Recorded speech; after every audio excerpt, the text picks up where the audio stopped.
Hey Exiles, another very raw video from me about this state of Path of Exile 2. You might remember me from about a week and a half back completely crashing out and basically quitting the league. Well, I did exactly that. I took my own advice. I was not having fun in PoE 2, so I took a long break from all of gaming. I said I was going to try Hollow Knight and Baldur's Gate 3. I ended up just spending all the time with my family and taking a break from video games as a whole. And then I had the itch. I didn't have the itch to play any other games in my backlog or that have been recommended to me. Instead, I had the itch to log back in and play some PoE 2. Everyone around me is playing it, having a good time, talking in Discord. Obviously, I have the YouTube channel. So I got that itch back again. I really wanted to play. So I did it. I bit the bullet. I logged into the game and I traded. I gave in. I traded on my bear shaman. I spent 15 minutes and I literally 8x'd, I'd say, the power of my character. I got a talisman for very cheap that 4x'd my damage. I bought a suite of support gems. I maxed out my resistances, including chaos resistance. I had my energy shield and my life go out by a tremendous degree. I did a little bit of optimization on my passive tree, and the game became so much fun again. Guys, I was addicted the next few days, all the way until actually now. Last night, I killed the Arbiter of Ash. I beat my dad, my brother, and all my friends in the race to down him. I only had 27 hours played on my character when I downed Arbiter. I have my Atlas trees almost maxed out. And I have to say, my initial review of 0.4 being the meme 4 out of 10 has changed. Even though a lot of what I said in that initial video, those frustrations, were experienced by all of you as well. And I think most of them still stand. And in this video, I want to talk a little bit more about my frustrations, the state of the league as a whole, because there has been an absolute apocalyptic maelstrom taking on the Path of Exile 2 community.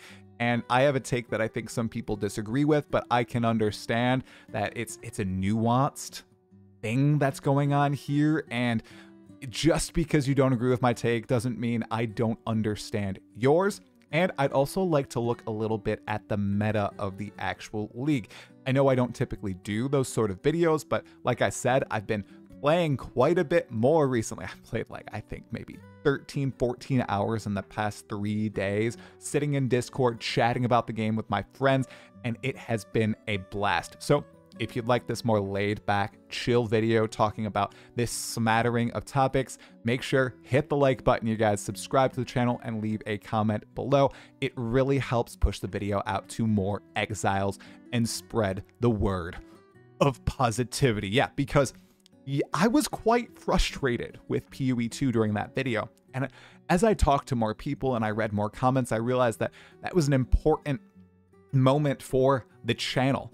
I had never really been frustrated with the game like that before. I'd really enjoyed it all the time I had played it up until that point, and I burnt out so fast. And yes, there were external forces, but it was also, I think, just the game. I just needed a break. And what was the primary driving factor there? Something that all of you have experienced as well. My need to trade to progress my character's power. Now, this is a huge disagreement I have with my father. We actually had him on the Still Sane podcast a couple days ago, and we had not a debate, because in those pods, I don't really debate people. I like to get their opinions. I had his opinion. I got his opinion. And his opinion is that, well, if you don't want to trade, play solo self-found. Don't play trade.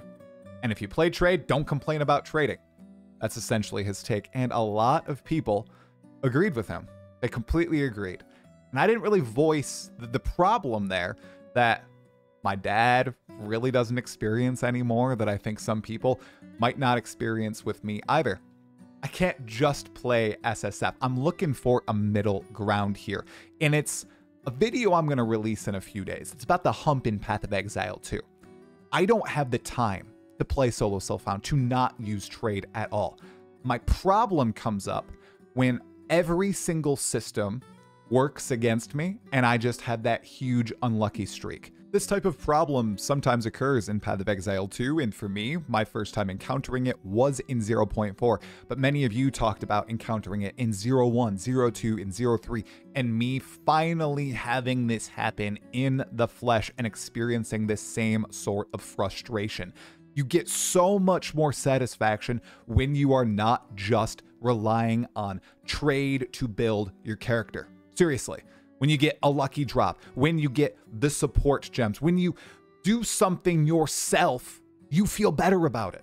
It's a psychology thing. Seriously. It's the same with building your own character as opposed to using a build guide. One of the big reasons I don't use build guides is because I get satisfaction out of making my own character. And my dad's the total opposite. He basically just uses build guides. He uses trade for everything. He just likes killing the monsters. My fun in the game is also derived from doing things myself. I also don't buy ascendancy carries. My dad does that. He thinks it's totally fine. I think it's unethical. That's a fine disagreement. But people who are just completely discounting my argument, including you, Dad, I don't think that's fair at all. Because I'm not discounting all of your arguments. I totally understand your point of view that it's trade, use trade. But all I'm asking is that you understand that a lot of us just want that middle ground.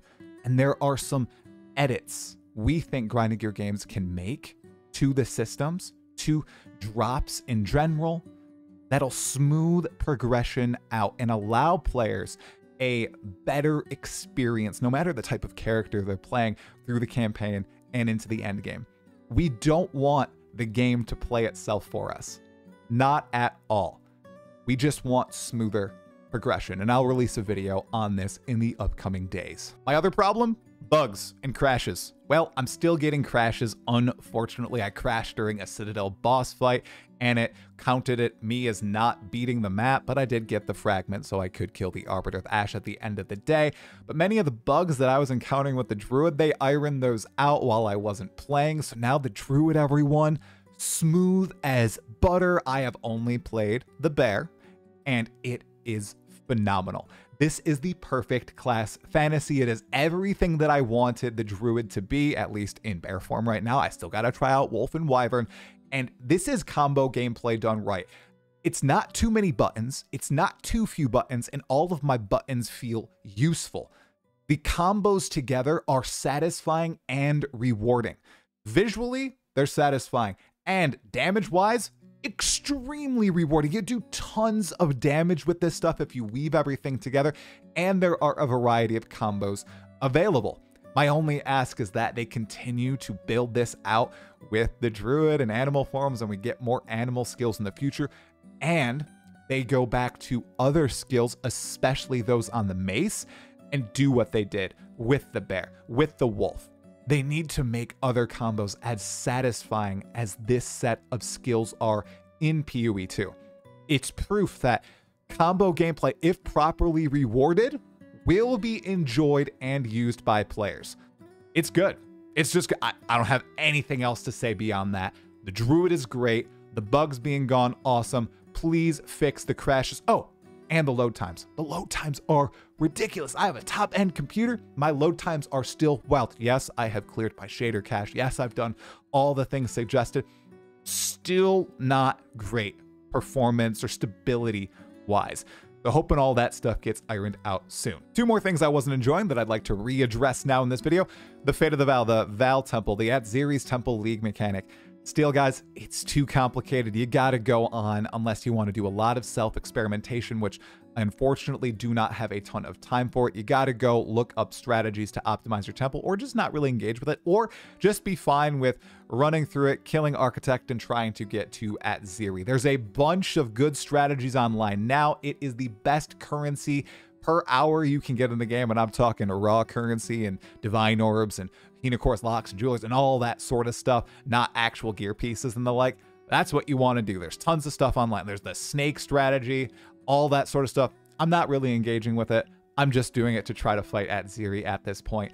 It's too complicated. There needs to be more explanation in the game. And when it goes core in 0.5, I hope that happens.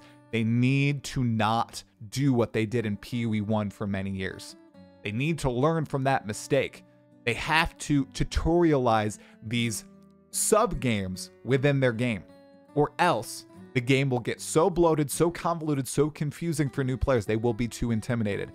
If they do this right, and they put basic instructions, basic UI and UX so that players can learn it themselves in the game, they will set themselves up for tremendous success for years to come. Because visually and the concept of the temple, it's phenomenal. It's just the execution with the user interacting with it that I really am not a fan of still. And what was the final point? The end game. Oh my, oh my. The end game is actually ridiculously fun, everybody. Hot take, it's in a pretty good spot. It just needs more content and less nodes on the overall Atlas map because it gets so convoluted. It needs to have a non-RNG system to fight the pinnacle boss. Right now it's the Arbiter. Needs something more deterministic and just more content. But the tablet changes, oh, it's so smooth. The map crafting, you just pop on an Orb of Alchemy, you put in your tablets, the content you want to do, and you go. Playing the actual League mechanics has been a blast. I'm using Expedition with the one big bomb. That's super fun on the bear. You just chuck on a Rampage and you slam around. In a Ritual, you can do the same thing. Walking Calamity, Rampage, run around. So much fun. Abyss, man, Abyss I have been getting GG drops, getting some Omens of Light. Oh, it's been a grand old time. I'm really, really liking the end game this patch, and I thought it was going to be horrendous. A lot of it, I think, has to do with the build I'm playing, with the Bear Shaman, with how fun the Druid is. But all the way to the Arbiter, through all the Citadels, just had a blast, and I've almost maxed out my Atlas at this point. It's one of the second time that I'm going to be doing this in Path of Exile 2. The last time was with Hollow Palm Technique Monk in 0.3. I think I'm going to go all the way with this guy. So all that being said, with all the fun that I've had right now in PoE 2, I would like to redo my initial score of it. Right now, I'm going to give the League an 8 out of 10. That's up from 4 out of 10. After I got over my frustrations with needing to use trade, which I still think is a little busted, and all the bugs have been fixed, crashes are still ongoing, the temple's better, endgame feels good.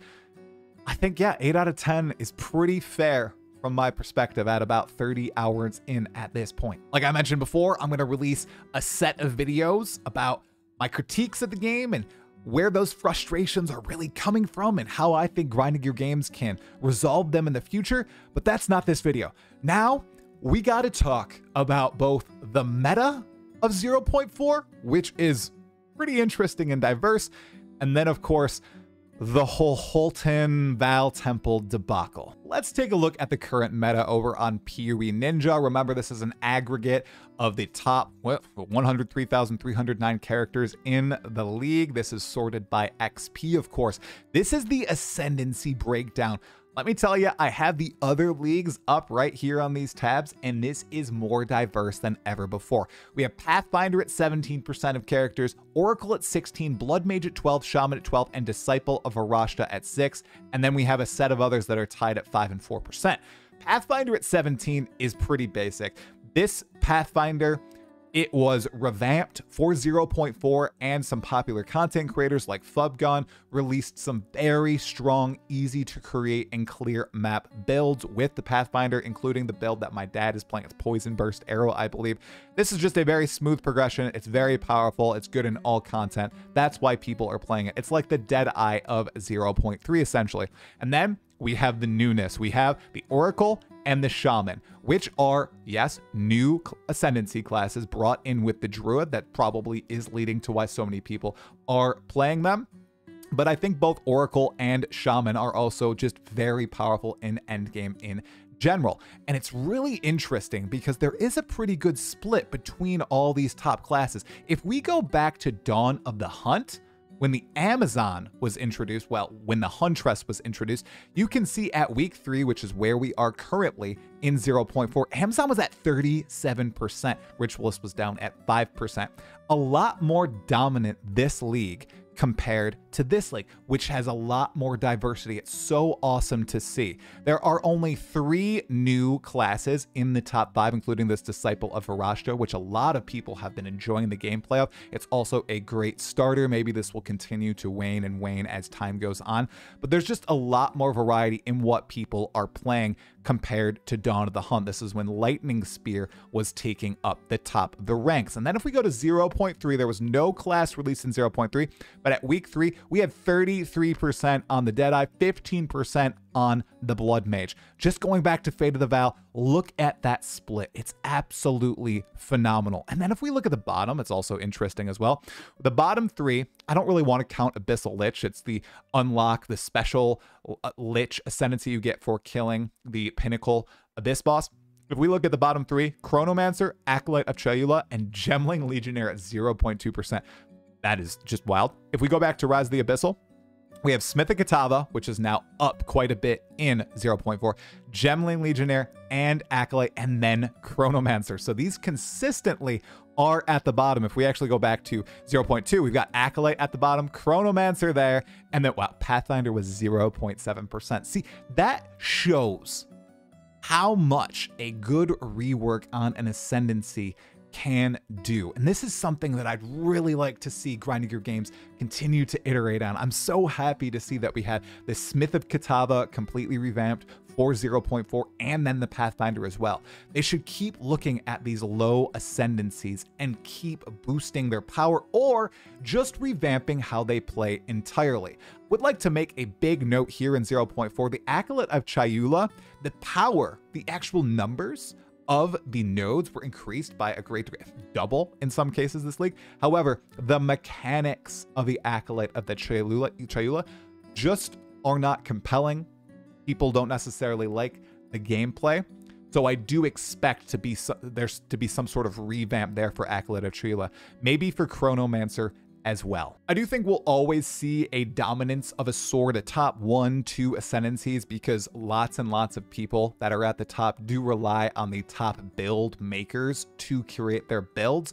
But just looking at the breakdown, the split between all the ascendancies, this is a much better state than 0.3 and 0.2. We got to just keep going in the right direction. Let me know in the comments below, do you feel like the meta is less defined and more diverse this league as PoE Ninja is showing? Do you feel like more builds are viable? Are you getting alticitis where you feel like you'd like to make more and more and more characters and try out new things?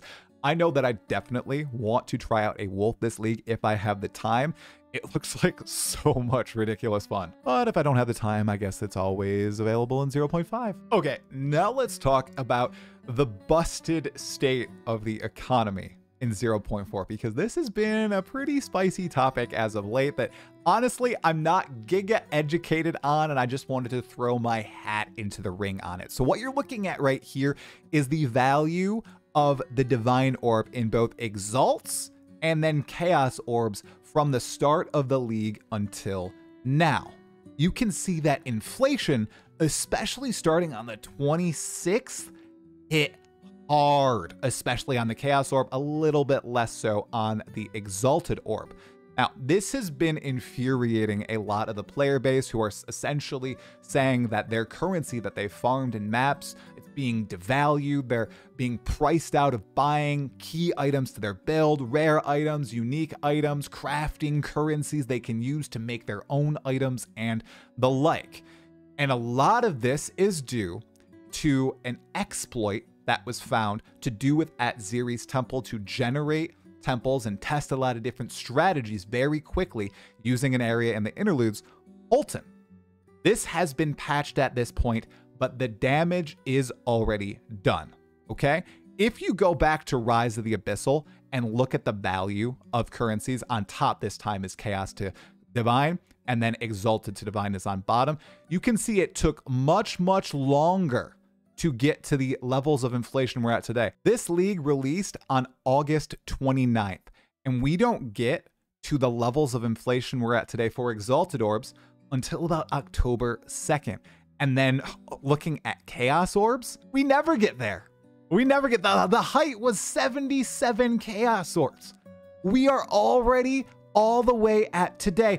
103 Chaos Orbs to the Divine.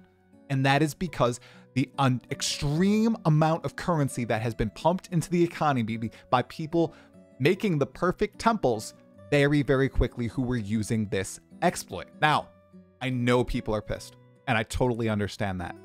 My philosophy, and I know lots of you don't agree, I just don't compare myself to others who are able to have all this currency, and I know I'm being priced out of the market. I know this is happening way faster than before, and this might ruin the league for a lot of people, and that freaking sucks. I can't do anything about it. Creators can't do anything about it, except voice that they think this is bad, and that exploits should be punished. And you know who decides that punishment? Grinding Gear Games. There is also another option here. It's that there aren't oversights like this in the game. This sort of exploit that occurred has existed in games like Path of Exile 1 and Diablo for many, many years. However, this obviously wasn't intended by the developers, this degree of exploit, and it was patched out pretty swiftly. It took them about 3 days to get rid of it. So what can they do? They can punish those who used it in some way. This can be by resetting their temples or, banning them for the league or something like that. And then that would set a precedent so that people don't abuse this in the future, and they know, hey, found an exploit, don't use it. Don't do it. You will be banned. Okay? There will be punishments.